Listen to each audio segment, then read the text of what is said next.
The Tesla fire energy generator. In the late 1800s, one man stood on the edge of changing the world forever, Nikola Tesla. In 1899, inside his experimental lab, Tesla built a tower unlike anything humanity had ever seen. It wasn't meant to light up just a city. It was meant to power the entire planet. He called it the Wardenclyffe Tower, a wireless system designed to send electricity through the air itself. No wires, no fuel, just pure energy drawn from the earth. And for a brief moment, it worked. Devices miles away flickered to life. Light bulbs glowed with no cords attached. Motors spun endlessly, powered by nothing more than invisible waves of energy resonating with the Earth's natural field. Tesla had discovered what he called radiant energy as a limitless ocean of electromagnetic power surrounding us all. His invention didn't just create electricity, it tuned into it, as if the planet itself were a giant generator waiting to be awakened. But his dream came crashing down almost as fast as it rose. The project's biggest backer, financier J.P. Morgan, suddenly pulled the plug. When he realized Tesla's invention would make the power industry obsolete, he reportedly asked, "If anyone can tap into the energy, where do we put the meter?" Within 2 years, the tower was torn down. Tesla's notes vanished. His research was seized, labeled a national security matter, and locked away by federal agencies after his death in 1943. More than 80 trunks of his documents, blueprints, calculations, and global-scale plans were confiscated. Those who tried to follow in his footsteps didn't fare much better. In 1957, an engineer named Lester Hendershot demonstrated a working version of Tesla's radiant energy collector to military officials. Weeks later, his lab was raided, his device taken, and he was silenced. Even today, patents for similar technologies vanish under the Inventions Secrecy Act. Thousands of designs, many related to free or clean energy, remain locked away from public view. Tesla's creation wasn't just a machine, it was a revolution. A future without energy scarcity. A world where no one paid for power. But instead of freeing humanity, that future was buried. To protect the industries built on selling the very energy Tesla wanted to give away. If his invention had survived, how different would our world be today? The Rife Cancer Cure Machine. In the 1930s, a visionary scientist named Dr. Royal Raymond Rife claimed to have seen what no human eye had ever seen before.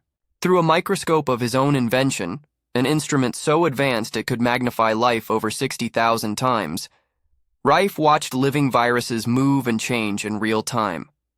And what he discovered would challenge the very foundation of modern medicine.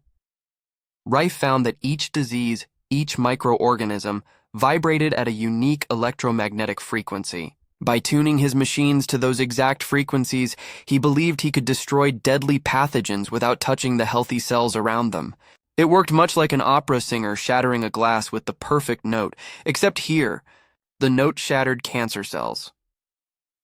In 1934, at the University of Southern California, Rife's frequency therapy was quietly tested on 16 terminal cancer patients. Within 70 days, 14 were declared completely cured. The last 2 recovered soon after minor adjustments to their treatments. A 100% success rate. No radiation. No chemotherapy. No side effects. But just as Rife prepared to announce his discovery, tragedy struck. Dr. Milbank Johnson, the physician overseeing the trials, died suddenly under mysterious circumstances.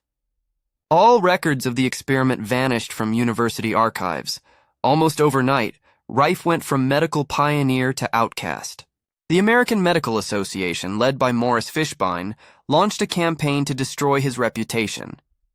Journals refused to publish his findings. Doctors using Rife's devices were threatened with license suspension. Laboratories were raided. His equipment smashed or seized. In 1939, unknown agents broke into Rife's lab and destroyed the only working prototypes of his revolutionary microscope. Technicians were silenced. His work disappeared piece by piece. Behind the scenes, the cancer treatment industry had already become a billion-dollar empire, built not on cures, but on continuous care. Rife's discovery threatened to end it all. A low-cost, permanent cure didn't fit the business model. Those who tried to replicate his work often met grim ends, accidents, suicides, mysterious deaths. One by one, his supporters vanished or recanted. By the end of his life, Royal Rife was penniless, his name erased from textbooks, his machines labeled quackery. Yet whispers of his success still circulate among researchers and skeptics alike. Was his invention truly a cure that threatened an empire, or a story buried to protect one? The Brown anti-gravity device in 1928, a young physicist named Thomas Townsend Brown stumbled upon something that defied the laws of physics, or at least the ones we thought we knew. While experimenting with high-voltage electricity, he noticed something strange. When a capacitor, an ordinary electrical device, was charged, it began to move. Not because of wind or magnets or heat, but because it seemed to push against gravity itself. The effect was undeniable. When he applied a positive charge, the object would drift toward that side, generating thrust with no propellant, no engine, no moving parts. It was as if the air itself had been replaced by an invisible force, one that could lift, propel, and control motion in complete silence. Brown called it electrogravitics, and the implications were enormous. If electricity could counteract gravity, the dream of fuelless flight and even interplanetary travel might no longer be fiction. By the early 1950s, Brown began building prototypes, disc-shaped craft that hovered and raced in controlled loops using nothing more than electric fields.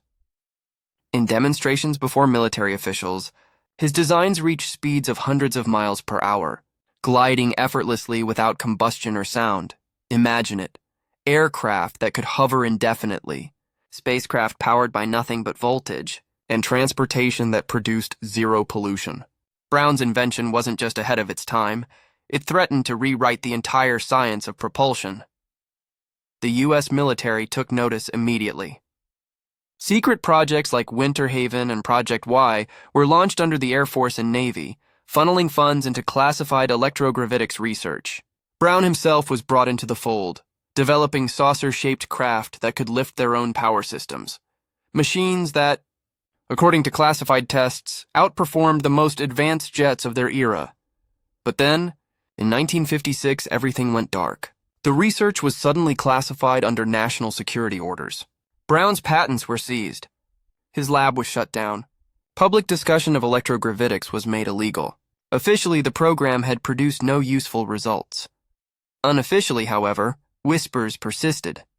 That same year, Aviation Week reported several aerospace companies quietly experimenting with electrogravitic propulsion and flamejet hybrid systems for advanced military craft. Some even speculated that the technology had been absorbed into secret defense programs, projects that, to this day, are said not to exist.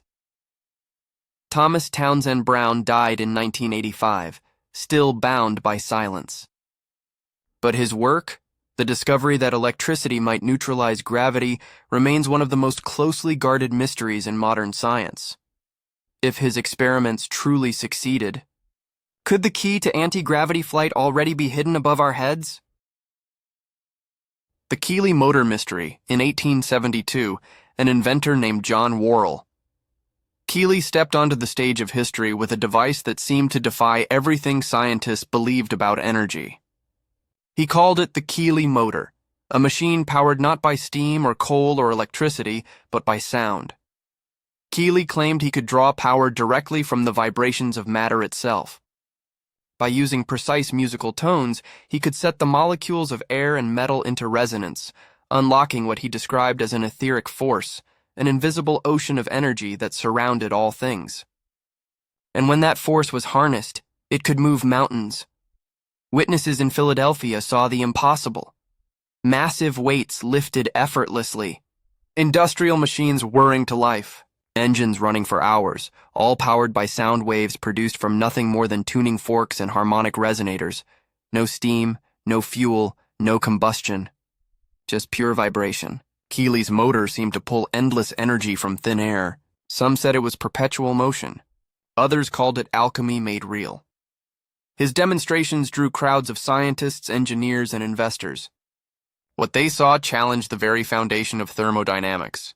The motor produced power far beyond what any known source could explain, thousands of horsepower, from nothing but harmonics. By 1874, the Keeley Motor Company was formed, backed by wealthy industrialists eager to profit from this new energy revolution.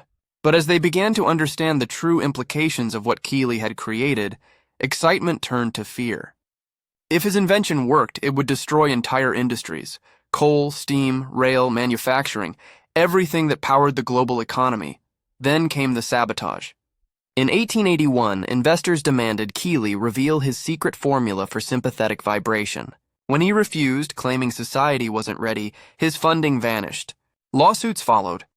His lab was raided, his machines seized. After his death in 1898, investigators claimed to have found evidence of trickery: hidden air tubes, concealed mechanisms, proof, they said, that the entire thing had been a hoax. But those investigations were financed by the same industrial backers who had the most to lose if Keeley's motor proved real. Modern researchers who have revisited his work believe otherwise. They argue that Keeley's theories of molecular resonance and vibrational energy eerily foreshadow concepts in quantum mechanics and zero-point energy ideas that wouldn't even exist for another 50 years. Today, small-scale replications of his experiments show that certain acoustic systems can produce more output energy than they consume. Not enough to change the world, yet, but enough to suggest Keeley might have been onto something real. If true, his invention could have freed humanity from fossil fuels more than a century ago. Instead, the Keeley motor vanished into history, buried not because it failed, but because it succeeded too well. Was John Keeley a fraud, or a visionary silenced before his time? The Hutchison effect apparatus in 1979, a Canadian inventor named John Hutchison accidentally stumbled upon something that seemed to break reality itself. Inside his cluttered apartment-turned-lab in Vancouver, he mixed together an unlikely collection of equipment: Tesla coils, Van de Graaff generators, and radio frequency transmitters, all running at once. Then, something strange began to happen. Metal objects lifted off the table, floating silently in the air. Steel bars twisted and bent as though they were made of clay. Wood fused into metal as if the boundaries between materials had simply vanished. Hutchison had discovered what would become known as the Hutchison effect, a bizarre phenomenon, born from the chaotic intersection of electromagnetic fields. Where those waves overlapped, the rules of physics appeared to fall apart. Observers, including scientists and military officials, witnessed the events firsthand. There were no wires, no tricks, no heat or chemical reaction. Objects simply behaved as though gravity, inertia, and matter itself had been rewritten. Colonel John Alexander of U.S. Army Intelligence later confirmed seeing the impossible with his own eyes: metals levitating, elements shifting, and materials transforming into entirely new substances. Steel partially transmuted into aluminum. Pieces of wood and metal fused together at the molecular level, without heat, without pressure, without explanation. By the late 1980s, Hutchison's home laboratory had drawn the attention of governments across North America.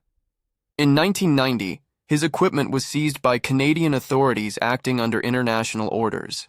Every generator, every coil, every scrap of documentation, gone. The official reason: national security.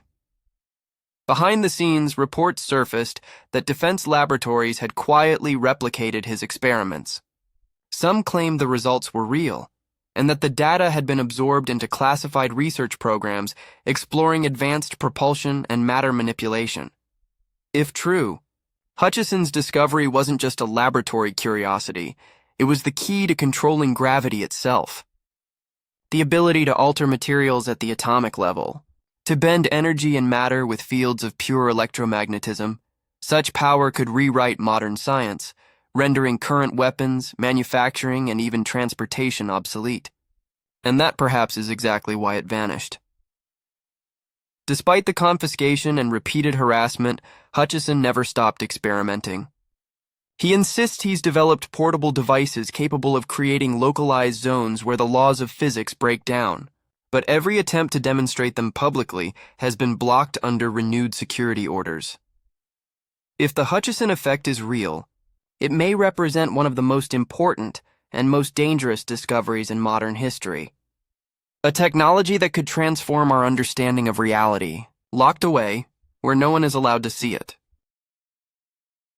The Reich-Orgone accumulator in the 1940s, psychiatrist Wilhelm Reich claimed to have discovered something extraordinary, a living, pulsing energy that filled the atmosphere, the body, and even the cosmos itself.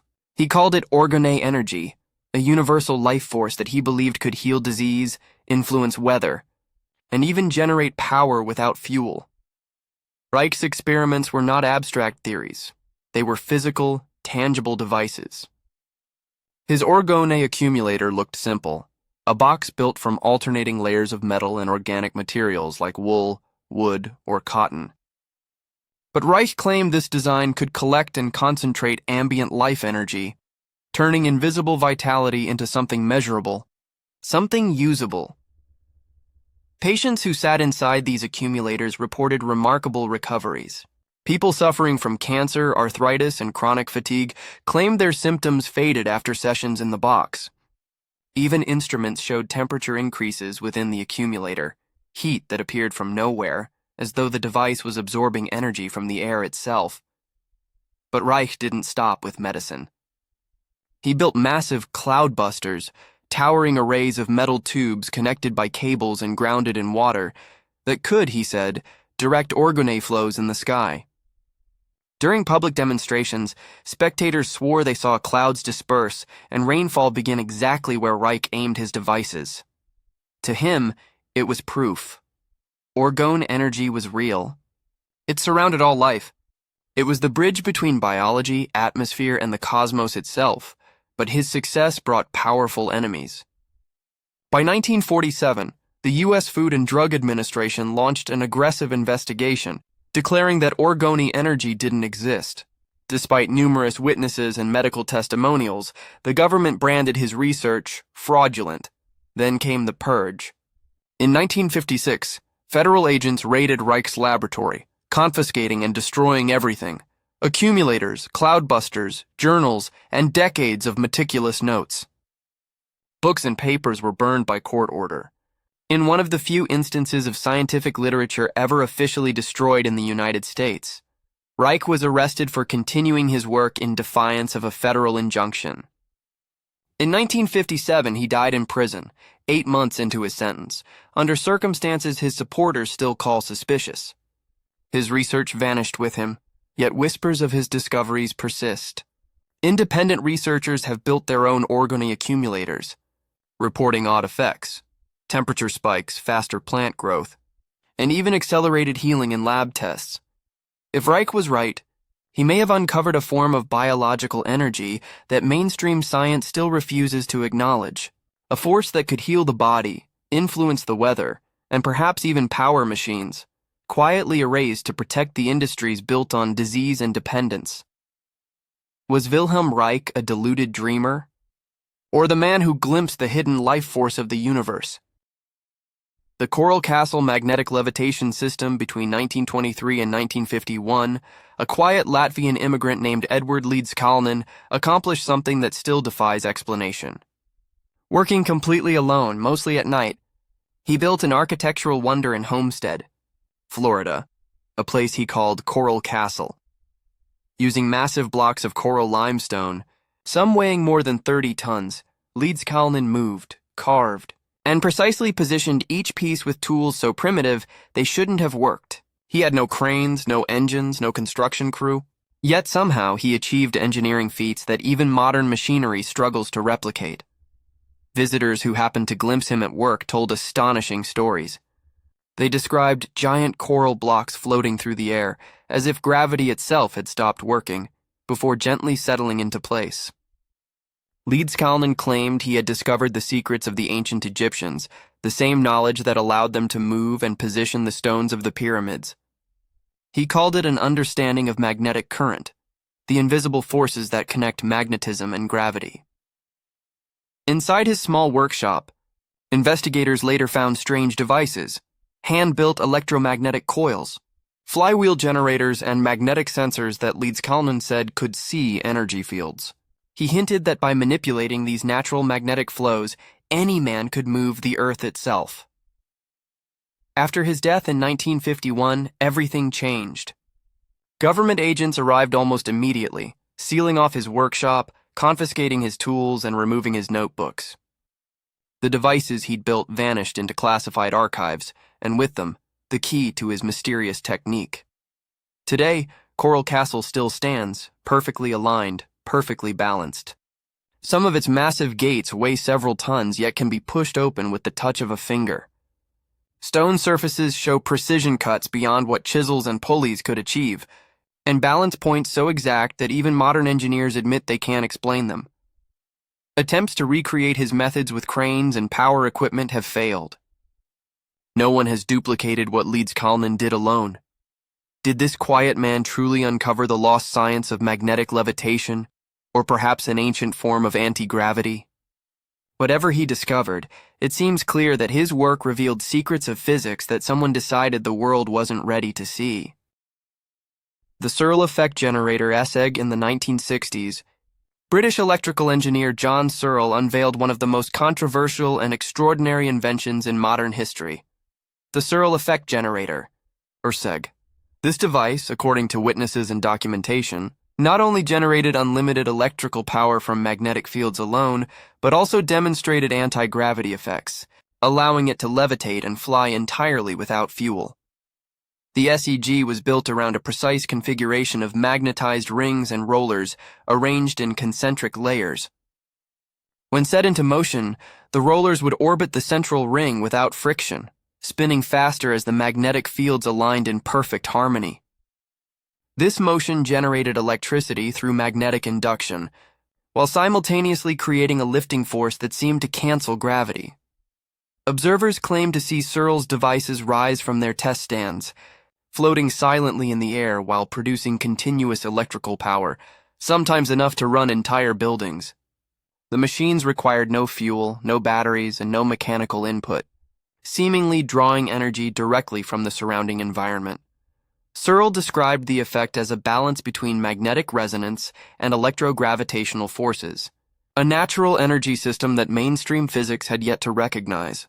He believed his invention tapped into the universal magnetic flux, converting it into motion and power.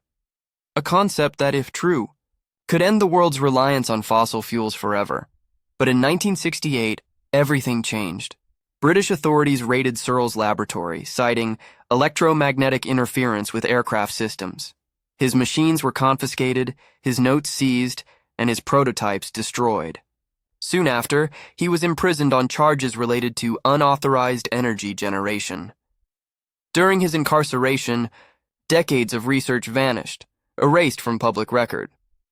Researchers attempting to rebuild the SEG later reported harassment, funding blockades, and confiscation of equipment. Several noted that their prototypes displayed similar anomalous behaviors before being shut down by government agencies. The implications were staggering.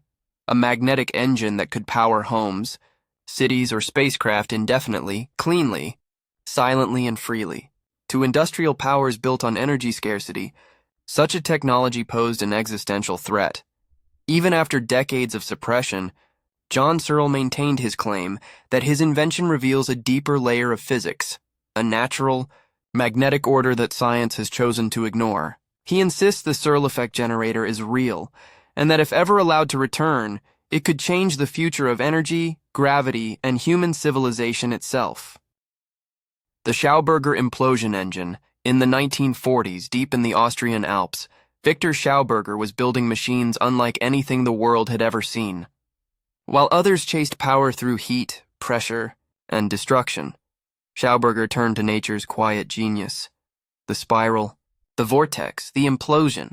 Instead of exploding fuel outward, his implosion engines drew energy inward, mimicking the way water flows in a mountain stream or air twists through a tornado. The result? A system that created cooling instead of heat, purity instead of pollution, and power that seemed limitless. His device, called the repulsine, generated astonishing amounts of energy using minimal fuel, producing a cool bluish vortex as it spun. Witnesses described it humming softly, almost alive, while generating horsepower that rivaled the largest engines of its day. No exhaust, No noise, no waste. Just pure implosive force, energy drawn into itself rather than blown apart. When Nazi officials learned of Schauberger's designs, they immediately ordered him to develop prototypes for advanced aircraft. Documents later revealed that his work inspired early disc-shaped propulsion systems, craft that could maneuver in ways no jet or propeller could match. But when the war ended, so did Schauberger's freedom. Allied intelligence seized his blueprints, confiscated his models, and shipped them off for military research. He was interrogated for months about his vortex power, then quietly released, with a warning never to pursue it again. Years later, in the 1950s, American businessmen persuaded him to come to the U.S., promising to help develop his clean energy implosion engines for the world. Instead, he was forced to sign away his patents and barred from independent research.